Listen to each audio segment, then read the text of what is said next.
मंडळी नमस्कार.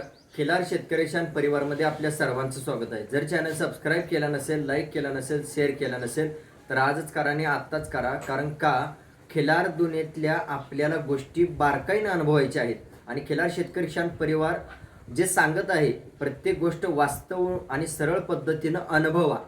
तर मी एवढं का सांगतोय की खिलार दुनियेमध्ये जे टिकवायचं आहे ते आपल्याला टिकवता आलं पाहिजे. ज्या ठिकाणी वेळ द्यायचा आहे त्या ठिकाणी वेळ देता आला पाहिजे आणि ज्या ठिकाणी खर्च करायचा आहे त्या ठिकाणी खर्च करता आला पाहिजे.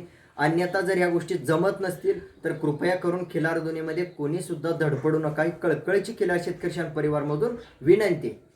तर या व्हिडिओच्या माध्यमातून मी सांगू इच्छितो की परवा एक व्हिडिओ टाकली होती की कनेरी मठ कोल्हापूर या ठिकाणी प्रदर्शन आहे आणि ते प्रदर्शन बारकाईनं अनुभवायला विसरू नका.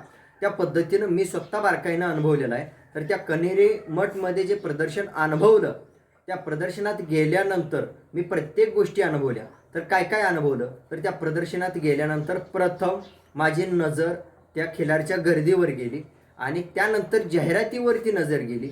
या दोन्हीतली तुलना, या दोन्हीतला फरक मी जाणून घेतला आणि त्यानंतर प्रत्येक व्यक्ती हा मोबाईलमधून आपल्यासोबत संपर्क केल्यानंतर काय व्यक्त होतो आणि समोर भेटल्यानंतर कशा प्रकारे व्यक्त होतो यातला सुद्धा फरक मी जाणून घेतला. आणि त्यानंतर आज प्रत्येक व्यक्ती खिलार शेतकरी शान परिवार बघत आहे आणि तो व्यक्त होत आहे.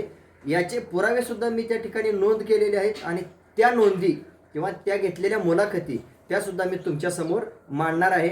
आणि त्या प्रदर्शनमधून बाहेरील चॅनलवाल्यांना त्यांनी म्हणजे बंदी घातली होती की बाबा कोणीही व्हिडिओ शूटिंग करू नका, फोटो काढू नका. त्यामुळं मी त्या ग्राउंडमधला रिपोर्ट किंवा ग्राउंडमधला रिझल्ट जो आहे तर तो दाखवू शकत नाही, कारण का त्यांनी परवानगी दिलेली नव्हती ते काढण्यासाठी.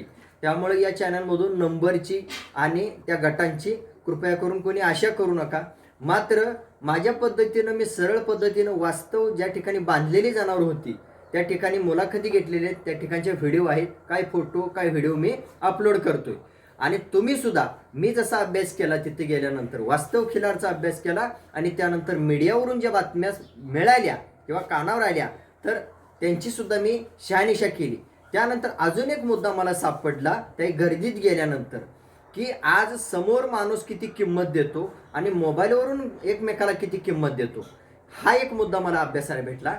आणि त्यानंतर प्रदर्शनमध्ये गेल्यानंतर किंवा त्या मंडपमध्ये गेल्यानंतर ज्या स्टेजला ज्या लेवलला एखादा व्यक्ती पोचलेला आहे किंवा त्या खिलारमुळे त्याचं नाव झालेलं आहे किंवा जो तो चर्चेला आलेला आहे, मग भले एडिटिंग असू द्या किंवा खिलारने असू द्या, तर तो कुणामुळे चर्चेला